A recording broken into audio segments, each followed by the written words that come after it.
voici de retour sur du Professeur Layton pour réfléchir peut-être un peu, on ne sait pas, on verra. La dernière fois, nous avions retrouvé Tom, qui s'avérait être un chien et non pas un bébé. Précédemment, la mystérieuse jeune fille avec le chien n'était autre que Flora, qui voulait voyager incognito. Ne pouvant pas la ramener à Londres, le professeur accepte de la laisser les accompagner. Non, en fait, il l'abandonne au prochain arrêt. Nos trois amis, suivis par Tom, se dirigent vers le compartiment d'Angela pour lui rendre son bébé.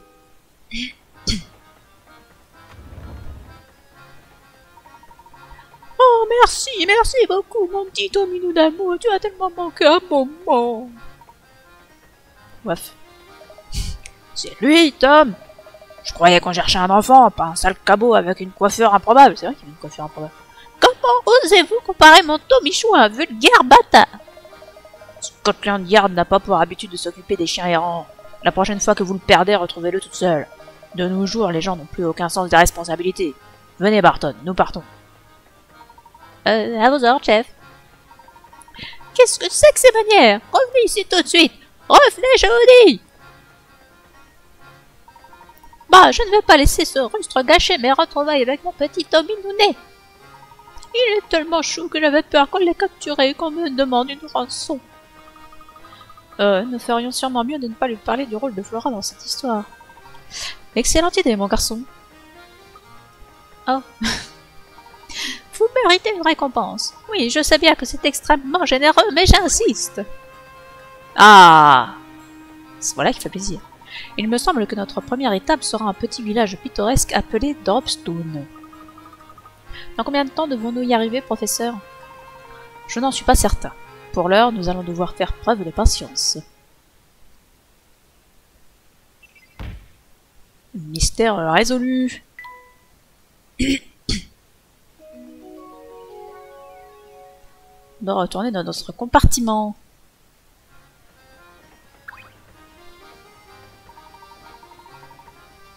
Ah ouais, charmant.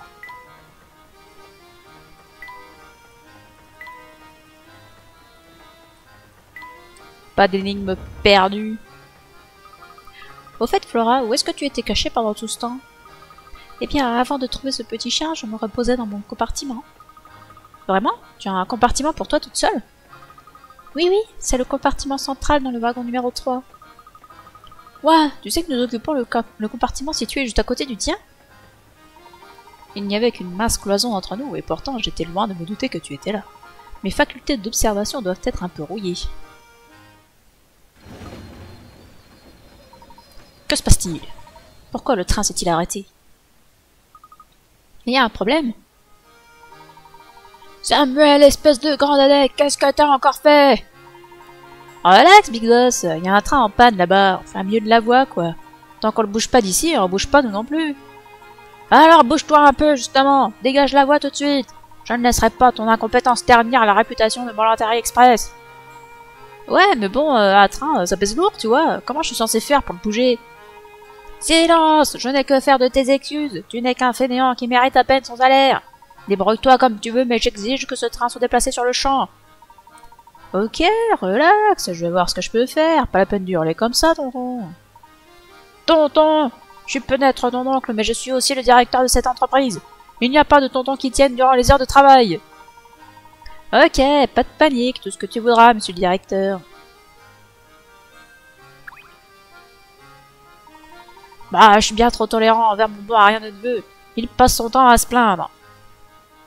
Ouais, ça... Au moins, il fait son taf. La pièce 7. Oh, c'est parce que... Quel est le problème? Oh, désolé, monsieur le passager. Il y a un train de fret en panne un peu plus loin et la voie est comme qui dirait bloquée. Il va nous falloir du temps pour dégager la voie, alors allez donc manger un morceau en attendant. Je vois, je peux peut-être vous apporter mon aide. Vous êtes sérieux? Ah, ça serait carrément génial. Pensez que vous pouvez trouver le moyen de déplacer ce train pour qu'on puisse avancer. On pourra pas repartir tant que ce train restera bloqué sur la voie. Sans deck. Le Voluntary Express ne pourra pas avancer tant que ce train sera bloqué au milieu de la voie, tu viens de le dire.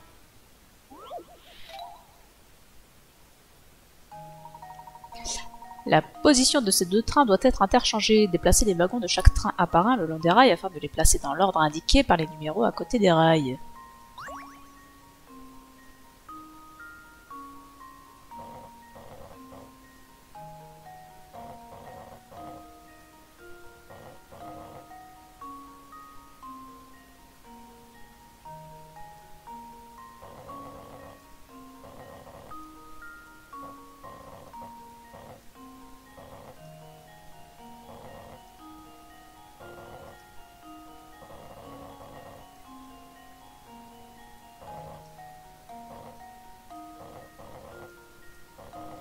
Je suis trop forte.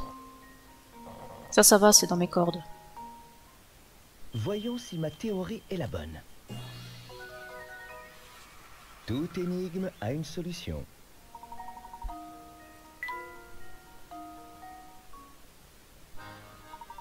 J'imagine que rien ne nous empêche de reprendre notre route maintenant. Vous avez raison, nous en avons fini ici. Donnez-moi une minute et nous serons prêts pour le départ. Du coup, il y avait peut-être des piécettes qu'on a ratées. Enfin, c'est reparti. Nous devrions atteindre Dropstone dans peu de temps. Je me demande si nous apprendrons quoi que ce soit d'utile là-bas. J'espère bien que ce sera le cas. J'ai obtenu un morceau de... truc là. Ah, j'ai fait toutes les énigmes. Fantastique.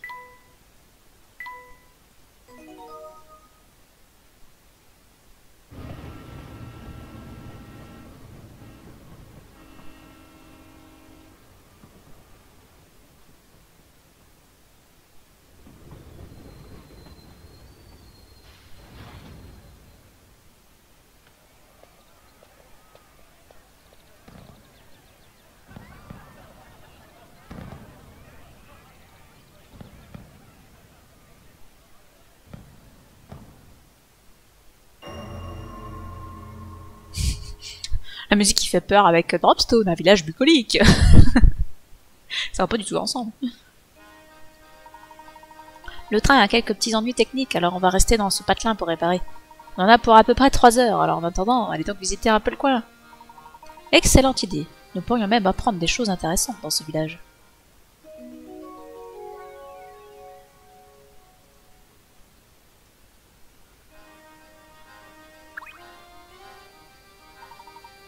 Ce village, c'est un petit patelin tout paisible, avec des fermes, des arbres et tout et tout.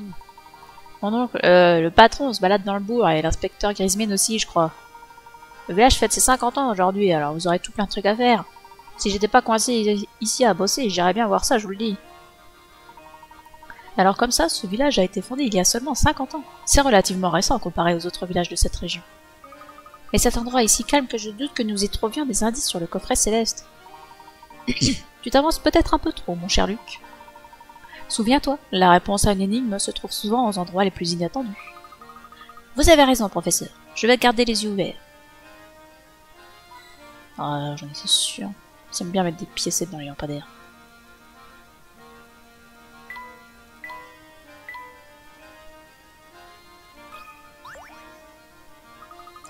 Regardez, professeur, cette affiche représente un train. Effectivement, Luc, elle est très jolie. Oh, mais je remarque quand même un détail insolite. Hein? Que voulez-vous dire, professeur?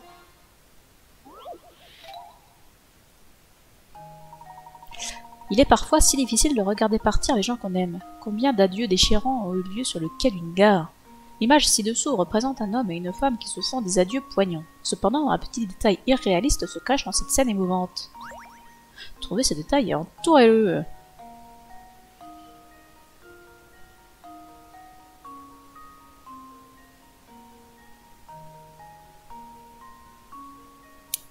Ah bah oui. Bien sûr.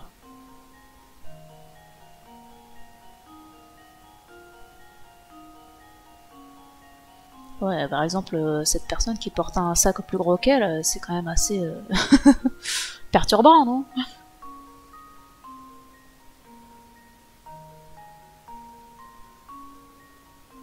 Il y a des trucs que je comprends pas, genre ça c'est quoi là? Je ne sais pas.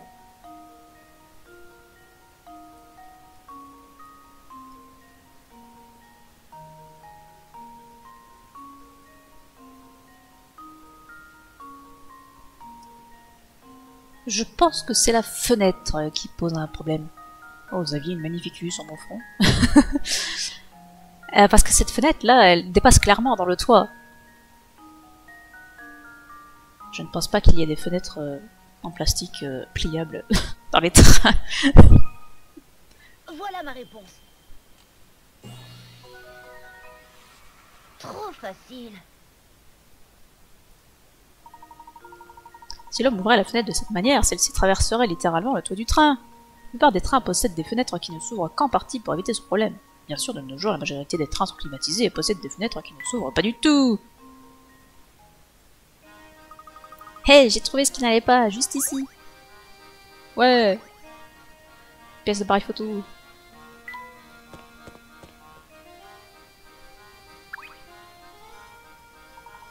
Monsieur Letton, bonjour. Dites-moi, comment trouvez-vous notre beau village de Dropstone?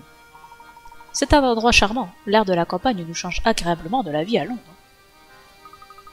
L'air est tellement pur ici, je suis jaloux des gens qui vivent ici toute l'année. Je suis parfaitement d'accord. On se sent tellement bien dans ce petit village paisible. Et notre visite tombe à pic, puisque le village fête justement ses 50 ans aujourd'hui. Maintenant que j'y pense, votre Mollantary Express fête également ses 50 ans cette année, non? Quelle belle coïncidence. Oui, vous avez raison, c'est une pure coïncidence, évidemment. Vous auriez pu profiter de l'occasion et fêter l'anniversaire du train ici, à Dropstone. Nous avons déjà prévu une grande fête dans un endroit magnifique en plein centre de Londres. Oh, vraiment? Eh bien, je suis sûr que cet événement sera aussi extraordinaire que votre train. Je ne vous le fais pas dire. Maintenant, si vous voulez bien m'excuser, je dois y aller. Bonne journée, monsieur Letton. Bonne journée à vous, monsieur Belluguet. Dire que cela fait déjà 1 an qu'elle nous a quittés, le temps passe si vite. Elle? De qui parlait-il à votre avis? Je n'en ai pas la moindre idée. Ce n'est qu'un banc, rien de particulier. Merci Sherlock.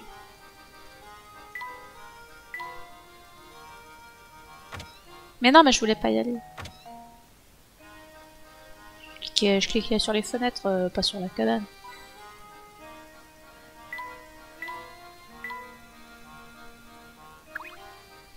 Rien de neuf.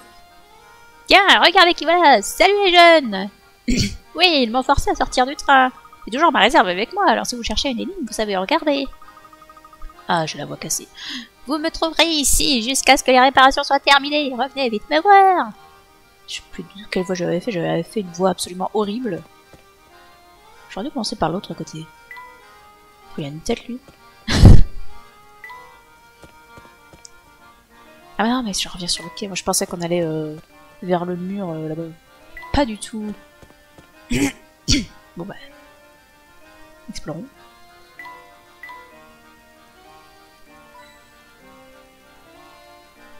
Je clique partout. Quoi? T'as pas d'énigme? Tiens donc, voyez-vous ça? Vous êtes des touristes, n'est-ce pas? C'est exact. Nous voyageons à bord du Mollantary Express. Nous prolongeons notre arrêt à Dropstone le temps d'effectuer quelques réparations sur le train. Des réparations? Dans ce cas, je crois savoir quelle sera votre destination. Ah, vraiment?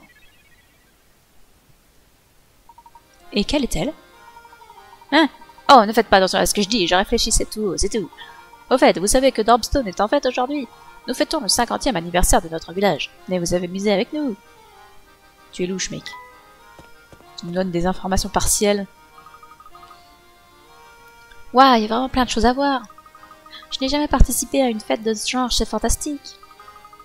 Ah oui, Flora, j'avais oublié que tu avais grandi dans un tout petit village. C'est l'occasion ou jamais de rattraper le temps perdu. Elle vivait surtout dans un village avec des robots. Et comment? Par quoi on commence? Oh, allons voir ce stand là-bas. Je me demande ce que c'est. Hé, attends-moi! Regardez où vous marchez tous les deux et faites attention à ne pas heurter les passants. Ouais, parce que c'est chiant. Ah, voilà notre vieil ennemi. Ennemi du 1. Regardez cette charrette, elle est pleine de fruits. Je pense qu'elle appartient à la personne qui tient son petit stand. Oh, mais l'une de ces roues est bizarre, ça ne doit pas être facile de la déplacer. Effectivement, je me demande pourquoi ils ne l'ont pas changée. Et ça me rappelle une énigme que j'ai entendue il y a longtemps. Bizarroïde. Avez-vous déjà vu une roue de ce type? Elle n'est peut-être pas très utile, mais le mouvement particulier qu'elle génère la rend digne de l'intérêt. En effet, si l'on observe de côté la ligne que suit son axe lorsqu'on fait rouler la roue sur une surface plane, un tracé peu commun se dessine. Parmi les 5 tracés ci-dessous, lequel est une représentation fidèle du dessin formé par l'axe de la roue? Moi je dirais bien la A et le premier abord. Parce que ça va faire... Fiche-moi les notes. Il va faire pouc. Après il y a un petit rebord. Donc elle va pas mettre longtemps à se mettre sur son côté là. Je pouic. Ah, ça va pas beaucoup bouger. Après ça va pas beaucoup bouger. Donc moi je pense vraiment que c'est la A. Hein. Parce que les autres ça fait aucun sens. Surtout celles qui partent vers le bas, ça n'a aucun sens. Ça reste pas toujours sur en haut et puis ça fait plus que un mouvement. Et voilà. Trop facile. Et voilà.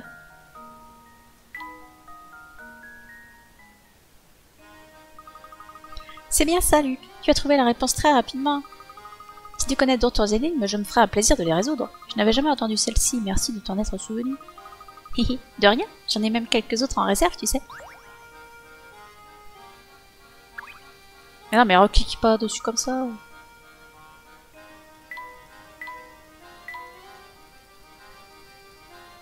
Genre, rien dans les petits ballons, quoi.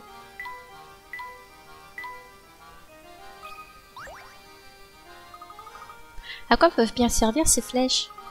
Oh, c'est un jeu typique de ce genre de fête. Salut les jeunes, une petite partie, ça vous dit? Vous savez quoi? Puisque les affaires sont calmes en ce moment, vous pouvez jouer gratuitement. Ben justement, c'est quand les affaires sont calmes qu'il faut faire payer les gens, en fait. Ouais, vraiment? Allez Flora, il faut qu'on essaie.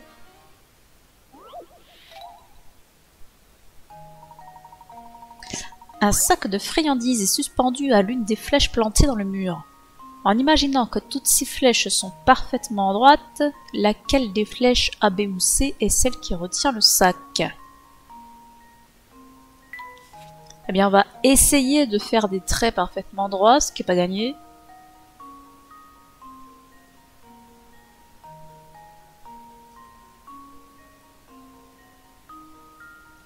Pas gagné, hein.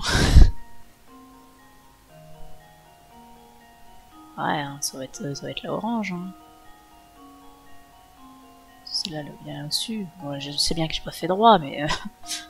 Oh, d'accord que c'est celle-là. Voyons si c'est bon. Trop facile. C'est vrai que c'est facile. Certaines personnes trouvent cette énigme difficile parce qu'elle est basée sur la célèbre illusion de Poggendorf.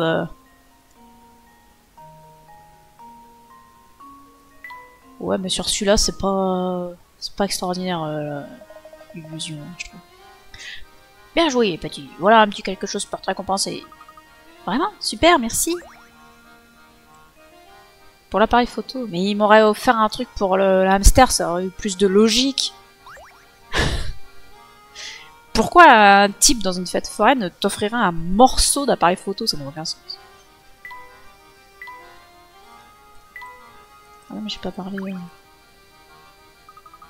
Nous sommes occupés à préparer une super surprise pour la fête, alors revenez plus tard, d'accord? D'accord. Par où on va? On va au moulin.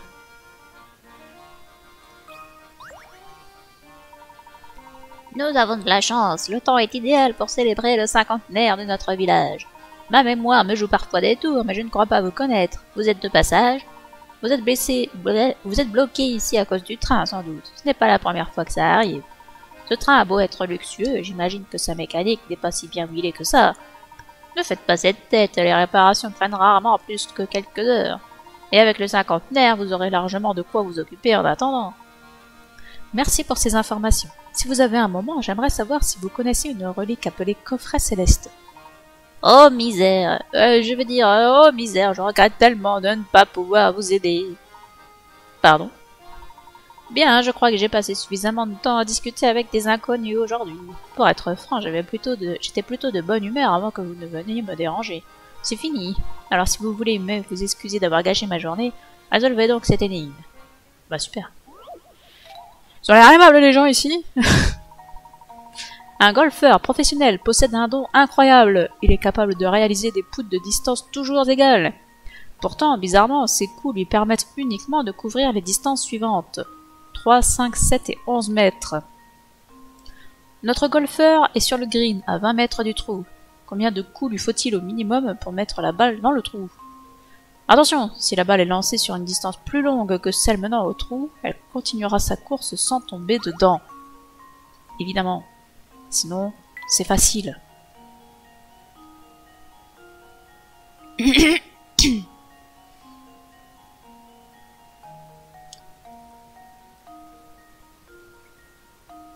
On pourrait prendre 11. Si on ajoute 7, ça ferait donc 18. Si on ajoute 5, ça fait 23. Puis 3, enfin si on enlève les 3 mètres, on arrive à 20. Je pense que c'est pas mal.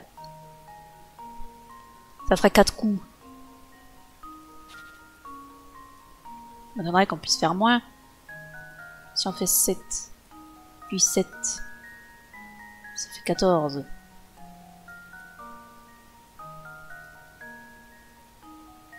Si on fait plus 5, ça fait 19. Et là, ça ne va plus. Et si on fait 5, on peut faire 4 x 5. Ça fait 4 coups aussi. Là, ça veut dire qu'il y a 2 solutions qui font 4 coups. Bon, après, c'est pas impossible.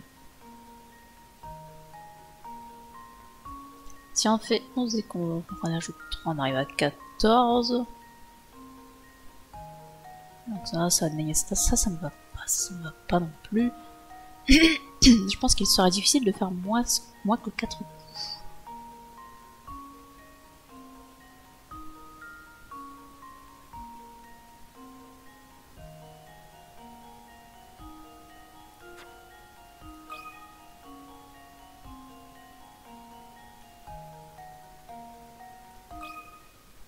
Voyons si ma théorie est la bonne.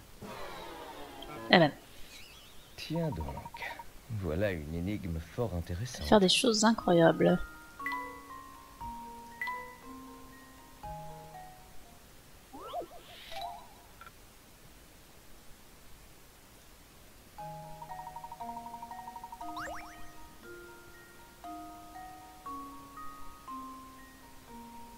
Des choses incroyables comme faire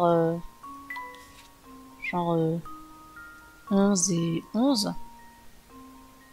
Ah oui, j'avais pas pensé à ça. Et du coup, il en faudrait que 2 alors.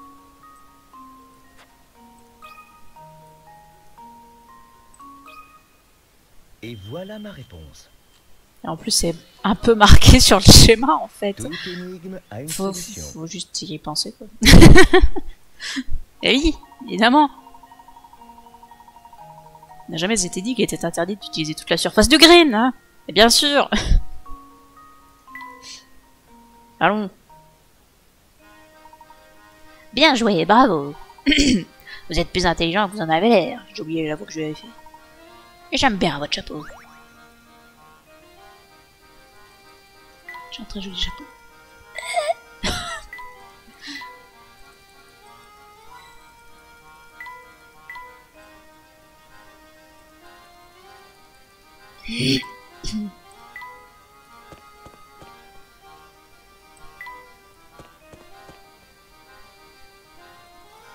Ah, après le papy, la mamie. Ah, c'est bien pour ma gorge, ça tient. Cet arbre a l'air bizarre, professeur. Il est tout tordu. J'ai le sentiment qu'il s'agit d'un très vieil arbre. Je me demande quel âge il a. Au fait, Luc, notre conversation me rappelle une énigme. Aimerais-tu l'entendre? Bien sûr.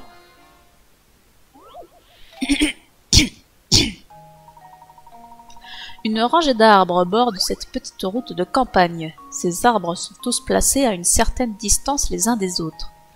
Des 5 arbres, de A à E, présents dans cette rangée, quels sont les 2 arbres séparés par la plus grande distance? Observez l'image attentivement et tracez une ligne entre les lettres des 2 arbres que vous avez choisis. Quels sont les 2 arbres représentés par la plus grande distance? Bah, ces 2-là. On va quand même pas se faire avoir par ça, non? Et la plus grande distance entre le premier et le dernier. Et voilà. Ouais, oh, le jeu qui essaye de me bec là. Il a déjà fait l'énigme précédente, c'est bon. Vous pouvez tourner et retourner l'image dans tous les sens. Les arbres A et E sont clairement ceux qui sont placés le plus loin l'un de l'autre. J'aurais sans doute dû te soumettre une énigme plus digne de tes capacités. Enfin, nous verrons cela la prochaine fois. Continuons plutôt à visiter ce charmant village. Ah, un nouveau jouet pour le hamster, ça fait plaisir. On fera ça à la fin, le hamster, l'appareil photo, tout ça.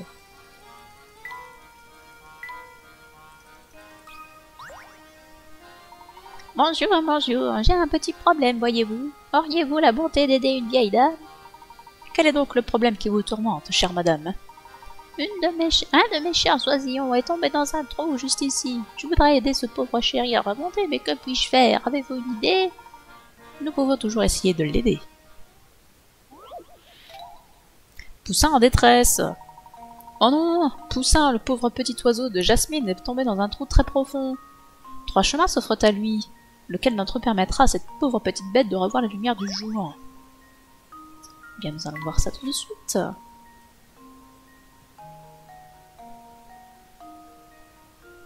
Bon bah c'est déjà clairement pas le A, s'il se fait bouffer là.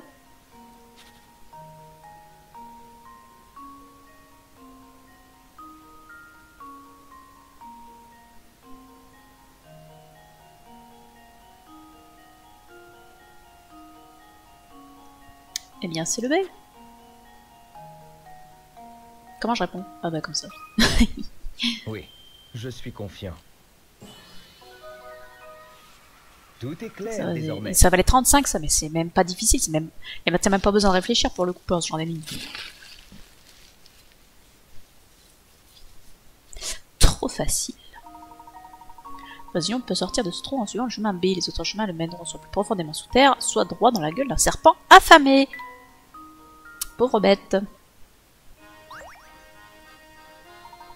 Oh voilà le petit Poussin, j'avais peur qu'il ne soit bloqué dans ce trou pour toujours. Je ne sais pas quoi faire pour vous remercier. Oh, j'ai une idée, laissez-moi vous offrir ce service à thé et ses quelques ingrédients. Si, ça me fait plaisir. Ah, j'avais oublié qu'il y avait ça dans ce jeu. Mais maintenant qu'elle en parle... Ouais, ça me parle. Hortimonte. De la mireboise. Et de la mandarange. C'est des noms de Pokémon.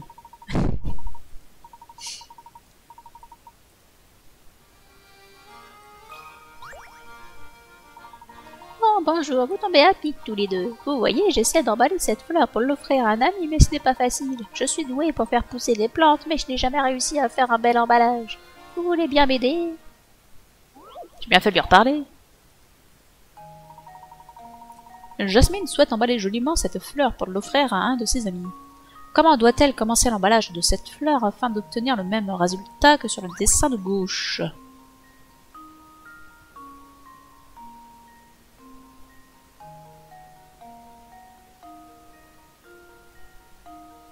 Donc c'est soit B, soit C pour que le vert soit en haut. Oh, c'est le B. Voyons si ma théorie est la bonne. Ah, c'est pas le B. Tiens donc, voilà une énigme fort intéressante.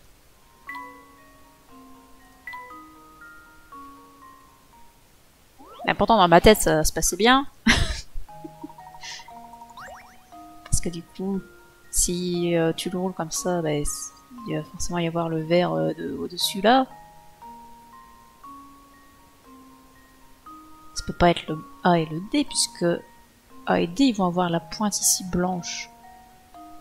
Mais du coup, si c'est pas le B, c'est forcément le C, mais ça me paraît... Ah, maintenant j'ai pas... Ah non, j'ai mal réfléchi. J'ai mal visualisé la chose. Et parce que le papier il revient devant comme ça. Là, il revient devant comme ça. Donc voilà, et c'est dans l'autre sens, oui, bien sûr. Voyons si ma théorie est la bonne. Haha, tout à fait remarquable.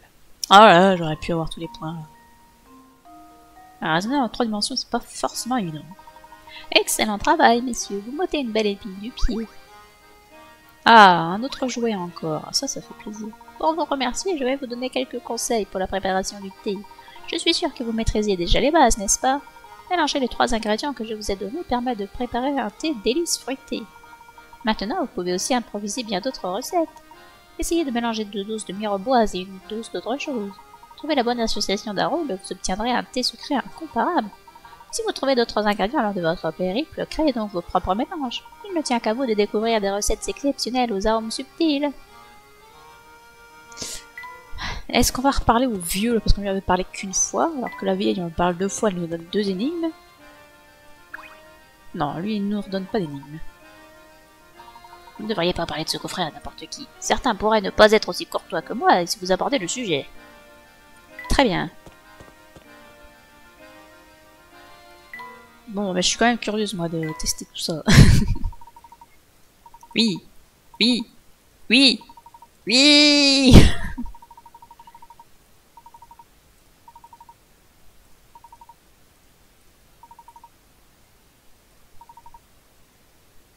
Alors, on peut offrir du thé. Il y a 12 recettes.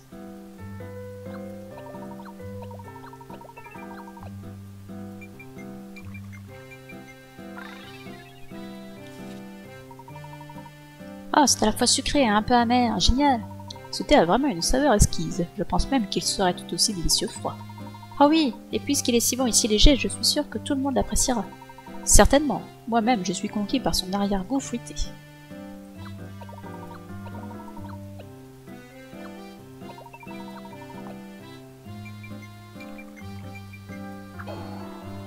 Ah, ça c'est pas bon.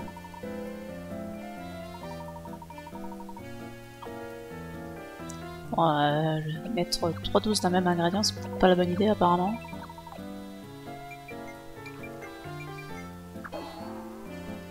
C'était atroce. Eh ben, tant pis. Je pensais pouvoir en faire plus, mais apparemment non. Alors, orange la pomme. Petite maison. L'hamster aura envie de venir visiter cette jolie petite maison qui se trouve à 3 cases de celle-ci au moins.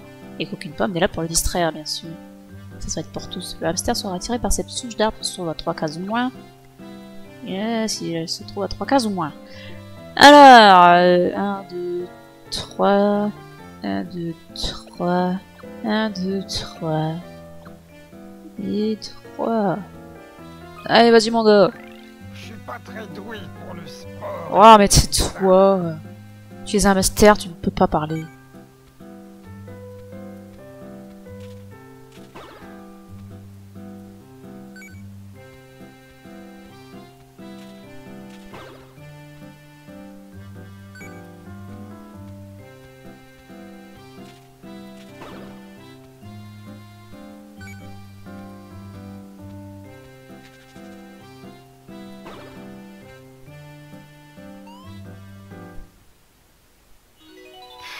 Je vais plus pouvoir bouger demain.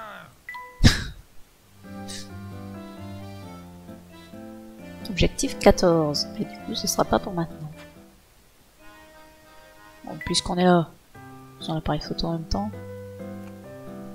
Ça, je pense qu'on va pas se tromper en le mettant par ici.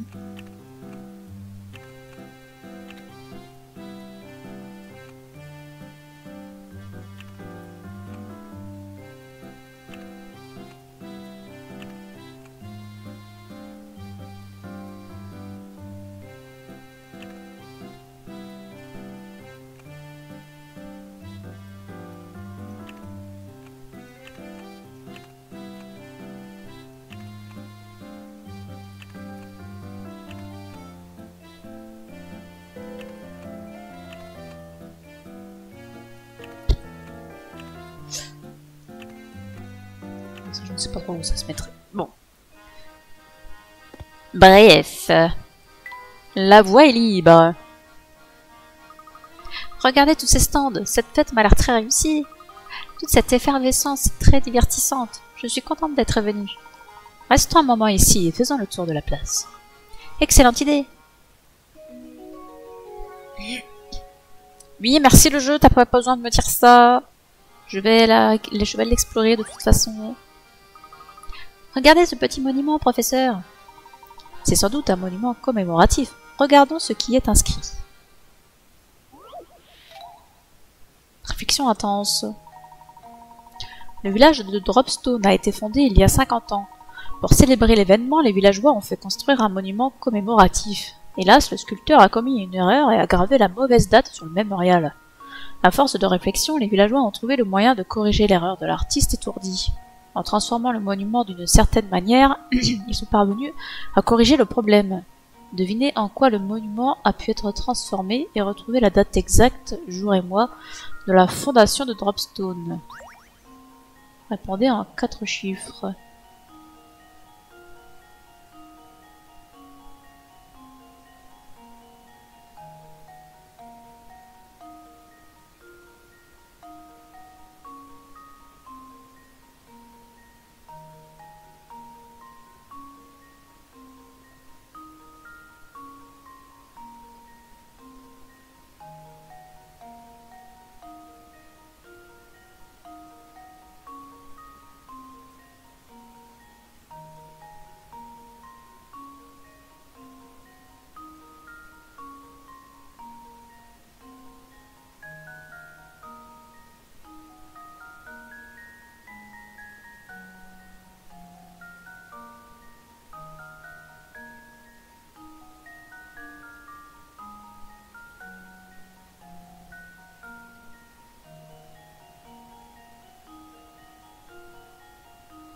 Ah, il y a une idée qui se fait dans ma tête. Tu mets de l'eau là-dedans. Les oiseaux peuvent se baigner dedans, puis il y a la fontaine là, pouf, ça fait des petites gouttes là. Il y a de l'eau là-dedans. Parce que s'il y a de l'eau là-dedans.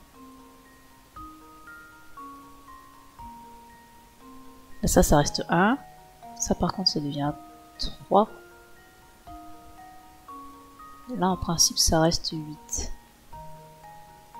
Et là, il n'y a rien, alors je suppose que c'est 0.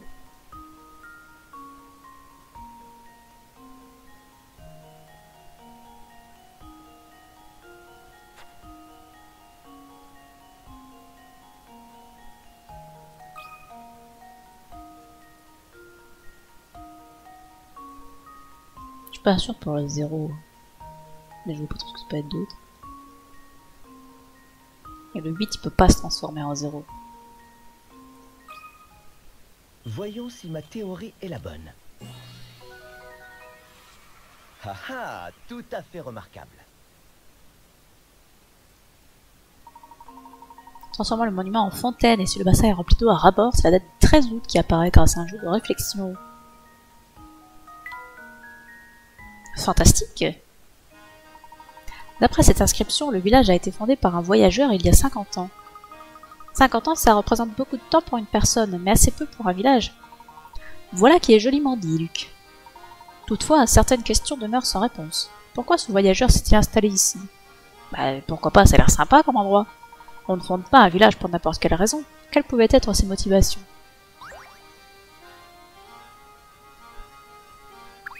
Non mais je voulais pas cliquer dessus, je vais cliquer à côté.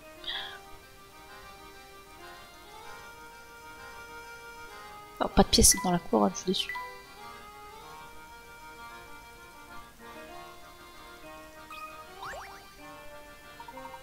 Ce bâtiment doit être la mairie du village, si je ne m'abuse. On dirait bien, mais il semble qu'elle soit fermée pour la journée. Ils ont sans doute voulu permettre à tout le monde de profiter de la fête. Luc, cela me rappelle une énigme en rapport avec une mairie. Veux-tu essayer de la résoudre? Bien sûr. Évidemment.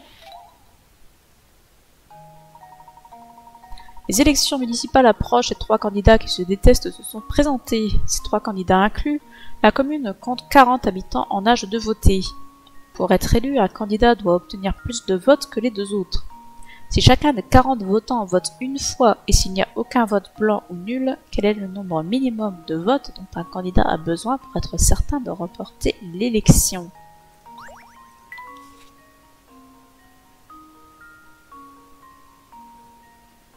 Ah, 40 divisé par 3. Ça fait que bah, si je fais 13 fois 3, ça fait 39. Donc faut qu'il ait 14 votes.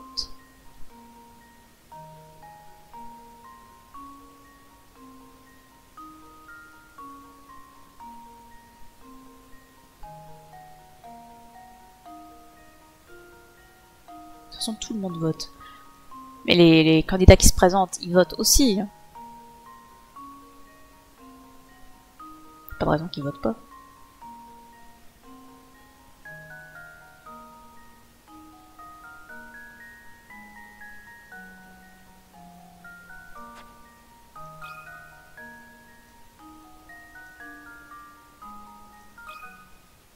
Et voilà. Oups, ce n'était pas ça. Je crois qu'on se fout de la gueule.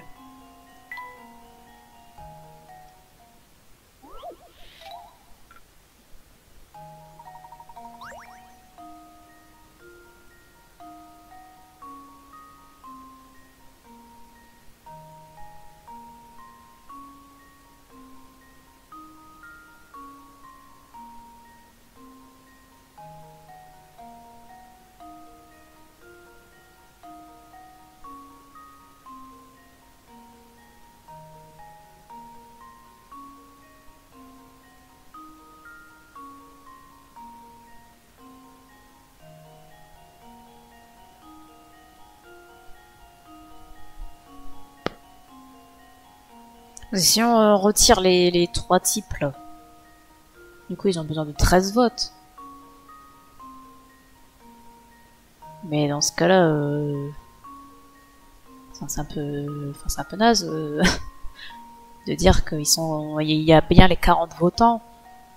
C'est pour dire que les 3 on les compte pas parce qu'ils vont voter pour eux.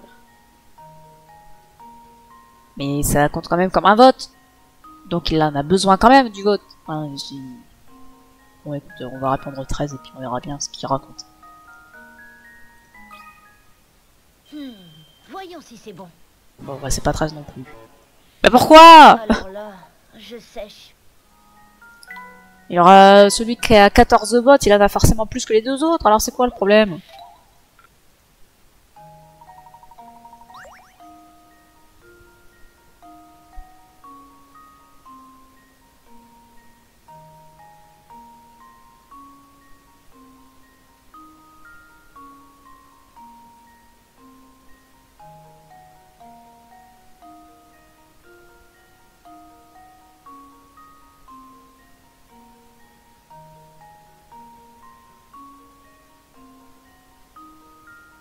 Eh, mais si les gens ils ne votent que pour 2 types et pas pour les 3. Ça veut dire qu'il faut qu'il ait 21 votes en fait.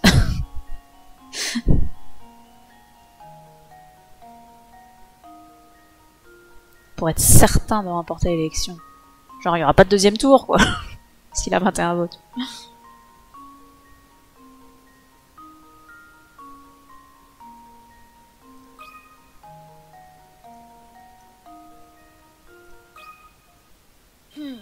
Voyons si c'est bon. Eh ben c'est pas ça non plus. Je crois que je me suis trompée. Et pourquoi? Ah me dis pas que c'est 20 hein. Sinon c'est chiant. Ah, de toute façon ça peut pas être 20.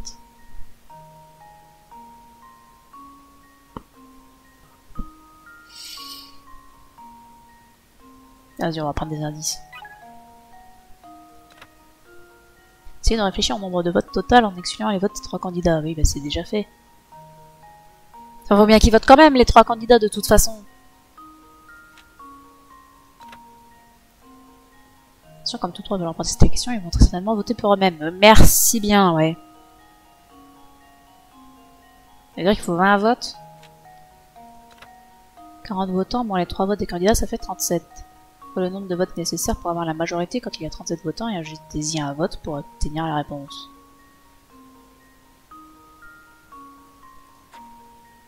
Si on divise 37 par 2, ça fait combien?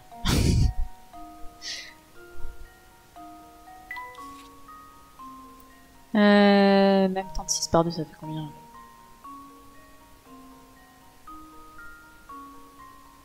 C'est 18, je crois.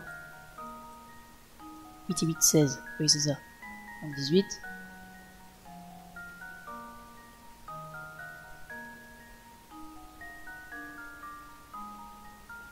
Donc. Ça y est, mon cerveau s'est éteint là. Donc 18 pour l'un, 18 pour l'autre, 0 pour le troisième. Parce qu'il l'aime vraiment pas. Enfin si, le troisième il aura forcément un vote de toute façon. Parce que chacun va voter pour soi-même. Et là il nous manque un vote quand même. Donc il en faut 19 pour avoir la majorité. 18, 18 et 1, ça fait bien 37, on est bien d'accord. Bon, bah essayons 19. Et voilà. Putain. Alors là, Pourquoi? Pourquoi j'arrive pas à réfléchir à cette énigme?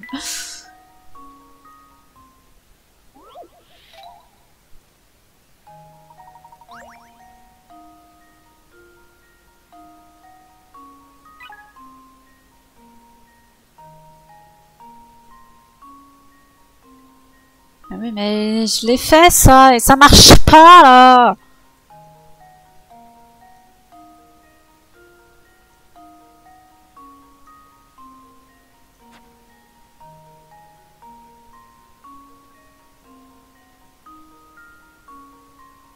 Parce que si s'ils considèrent que c'est divisé entre les trois là, les votes là, et ben du coup c'est de la connerie. C'est ça marche pas en fait parce qu'ils ont beau être trois et les gens ils peuvent ne voter que pour deux personnes en fait. Hein. Ils font bien ce qu'ils veulent. Hein.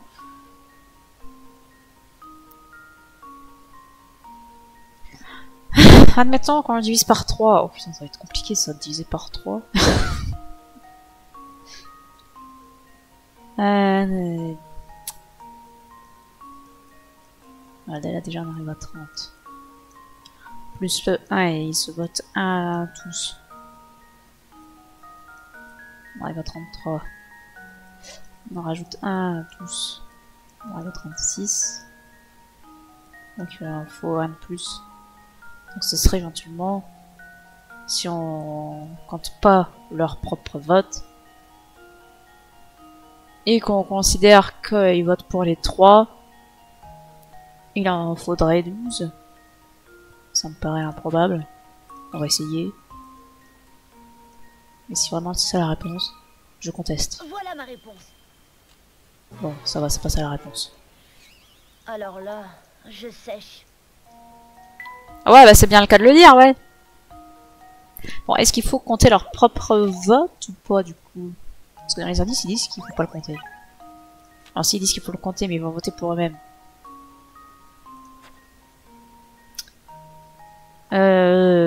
Du coup, j'avais dit quoi, moi? Je sais plus. Ah oui. On était à 10. Du coup, s'ils votent que pour deux personnes, on est à 18, 18. 1, 1, 1. 18 et 18. Ça fait 36. Donc là, 39, donc il en manquerait qu'un. Donc ça va pas non plus. On a dit que c'était pas 19. Je crois que je vais juste essayer tous les nombres.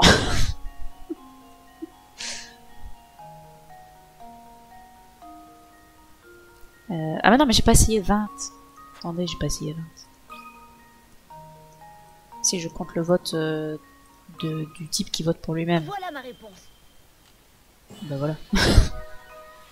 Oh là là, c'était compliqué pour pas grand chose. Hein. Du professeur.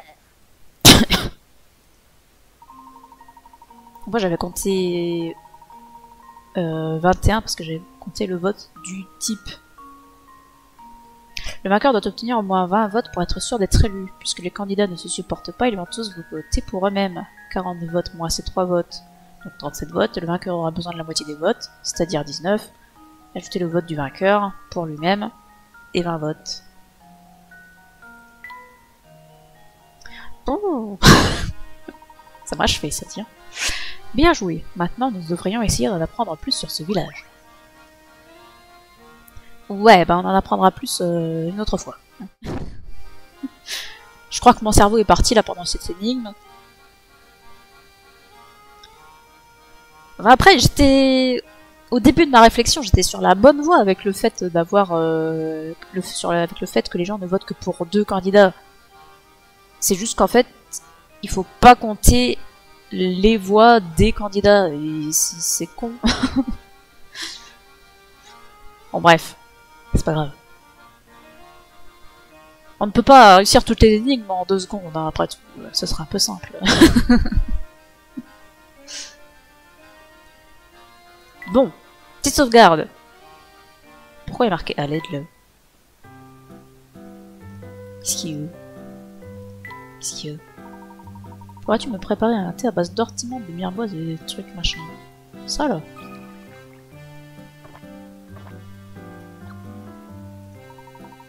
Je me sens beaucoup mieux, je te remercie. Ouais, j'ai trouvé une pièce au fond de ma tasse. C'est bien.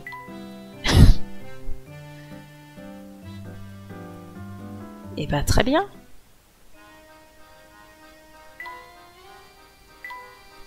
Eton était affligé par mes capacités de réflexion, du coup il a eu besoin d'un thé pour s'en remettre.